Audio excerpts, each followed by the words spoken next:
I'm Lindsay Yeagle, Education Program Coordinator for the University of Chicago Celiac Disease Center. Today I'm going to show you how to have a kitchen where you've got people who are cooking gluten-free and gluten-containing foods, how to have that shared kitchen space. So I actually have a shared kitchen space. Two of us in my family have celiac disease and two don't. There's a total of 4 of us, so we're kind of split in half. Some of us do and some of us don't have celiac disease. So we share the kitchen space, and actually this is my kitchen space. So I'm going to show you how we really work things here. So basically what we do, because we have 4 people, half of us eating gluten-free, the majority of the time we're eating gluten-free. So any dinners that I make are going to be gluten-free for everybody. I don't make multiples of things. I just make one gluten-free dinner for everybody. That's the decision that we made. I know that doesn't work for everybody, but that's how we do it. So if we have something like spaghetti and meatballs, I am only making gluten-free pasta for the 4 of us. I'm not trying to do 2 different pots with 2 different pastas and all of that. I just find that it's easier, time consuming if you're trying to do both, more risk of cross-contamination. All of those kind of things are a little bit more difficult for us. I do know that the cost is higher when you're feeding everybody in a house gluten-free. So that definitely needs to be considered. If you are better off to do pasta for your gluten eaters that is, regular pasta, that definitely is an option, and you just have your 2 different pots and you make your pasta separately, 2 different utensils, all of those things. So anyhow, but here we do all the dinners gluten-free. And then basically the 2 people that eat gluten in our house, they may have it for breakfast or they may have it for lunch or snacks, things like that, that I'm not in charge of.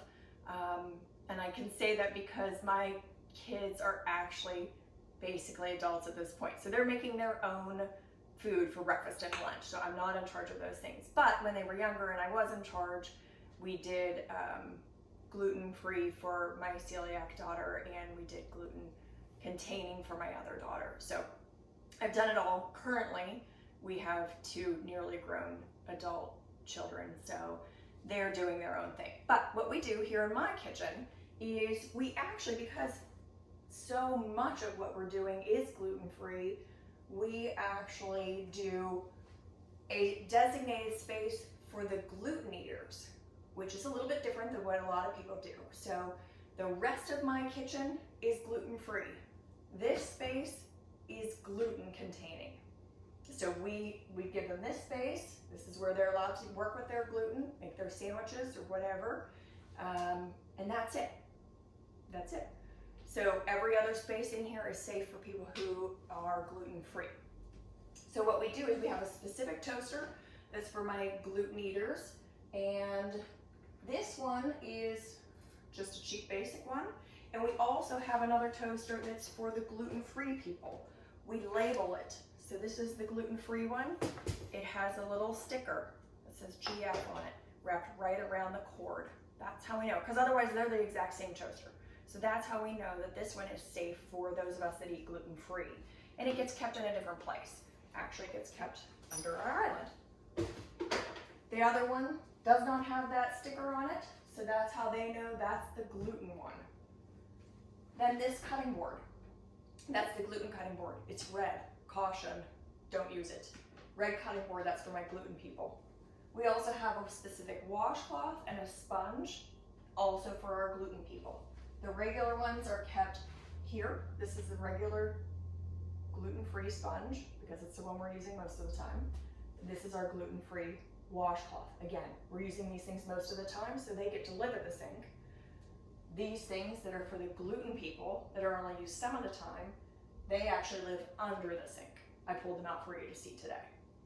Anyhow, so that's where all of our gluten is happening.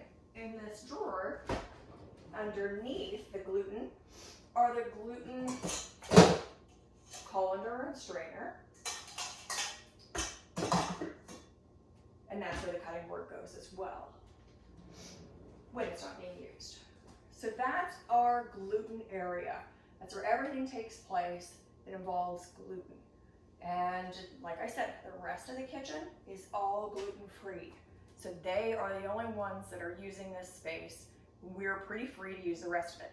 I still make it a habit to wipe everything off before I start cooking anything that's gluten-free, just to be safe. It's always best to be safe. Now in your kitchen, you might have the opposite setup. So you might have more gluten happening in your kitchen. So that might be kind of the rest of your space. And the gluten-free people might be the ones that are in a smaller space. That works too, so that you almost have the same setup. So underneath you would have your gluten-free colander and strainer, and your gluten-free toaster would be here, and your gluten-free cutting board would be here. So you can do it whichever way makes better sense for your house and the way your family lives, but this is what works for us. The other thing I want to talk about is condiments. Condiments in a shared kitchen. So what we have in our house, we have one plate that's for our gluten-free butter and one plate that's for our gluten butter. We don't even have a gluten butter out right now because it doesn't get used much. So I just brought this out to demonstrate what we do if we need to. Most of the time we just are dealing with a gluten-free butter, and so this is how we work it. Now if you have a container with a spreadable butter, it comes in a container, you probably want to get 2 of those. And what I do in that case, and I'll show you on something else here. Let's say we'll show you on the sour cream. So this is something where you don't want to be double dipping.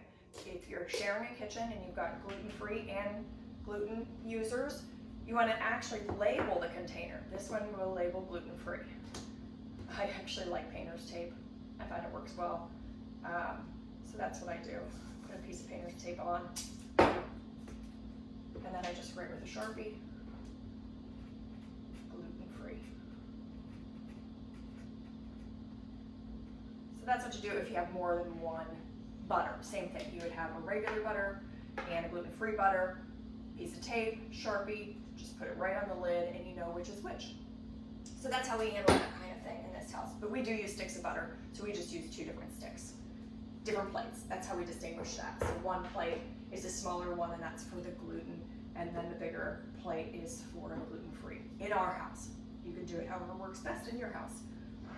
The other thing that I wanted to talk about is condiments that have squeeze tops are actually really helpful.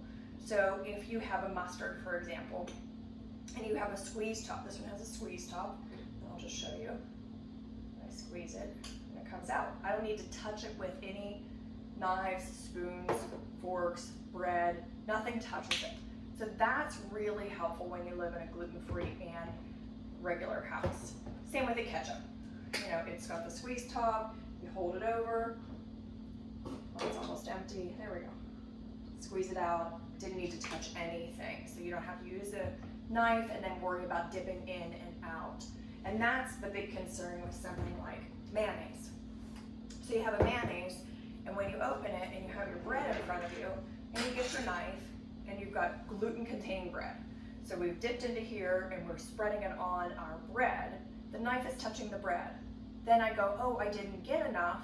I need to get some more for the other piece of bread. Now I'm dipping back in. I'm contaminating the whole container because I touched the bread, and now I'm in here, and then I back out. So what we do in that case is either you can have 2 different containers of mayonnaise, label one gluten-free and the other one is then regular. Or the other thing that we do sometimes is we'll take a separate container and we'll go, okay, I'm gonna make a gluten sandwich and I need that much mayonnaise. Put it in there. Nothing's contaminated here, everything's still safe. Now I'm taking my knife and I'm going into this and I'm spreading it on to my bread.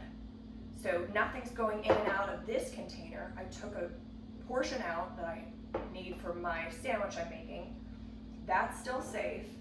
This is the one that will get contaminated now, and when it's done, it just goes right in the sink to be washed. So nothing is getting cross-contaminated that way.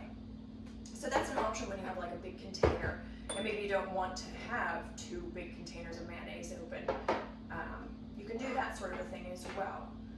Same idea for peanut butter. Peanut butter is another one of those things. You either want 2 of them, or you want to use that method where we're scooping out into a separate container and we're working with that, and this stays uncontaminated. Same thing with the jams and jellies and preserves, you're going to want to either have 2 containers or use the method with the little dish where you pull out the amount that you need and you're dipping in and out of that instead of the big container. So those are all the ideas for condiments and how to deal with those things to keep them safe. Again, I like the painter's tape and the Sharpie to label your different containers, and the smaller container to transfer into, and then you're not dipping in and out. Yeah, so those are all the different things that you can do with condiments. Okay, so once you're done over here making your gluten-containing sandwich, the best thing to do is to wash those things right here in the sink. Or if you have a dishwasher, you can definitely put those things in the dishwasher. The best way to remove gluten is to physically remove it, soap and water. It doesn't sanitize away, it doesn't high heat, disappear, none of those things. It doesn't cook off, none of that is accurate. So you really are physically removing gluten to get rid of it. So soapy water, dishwasher is great too. You can put your things in the dishwasher if you have that. That'd be, you know, all of your silverware, your cup, the cutting board, plates, all of those things can go right into the dishwasher. If you don't have a dishwasher, then hot soapy water, physically scrubbing and removing the gluten is the best thing to do. And again, you're going to use a specific sponge for these things that have gluten involved.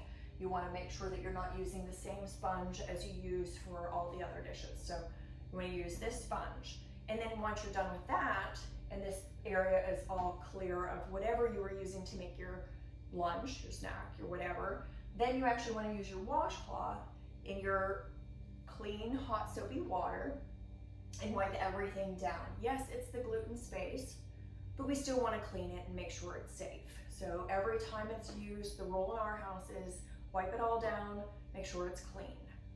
And then, like I said, the rest of the kitchen is our gluten-free space. Again, you might do the opposite. You might call this your gluten-free space. If this is your gluten-free space, then I would actually make sure that you're using the gluten-free washcloth and things like that before you start prepping your food. If this is your gluten-free space and your gluten-free sandwich is being made here, then wipe everything down first, just in case somebody accidentally used it, even though they're not supposed to. Wipe it all down first, make sure it's clean and safe. Get your clean cutting board and go ahead and make whatever you're making then.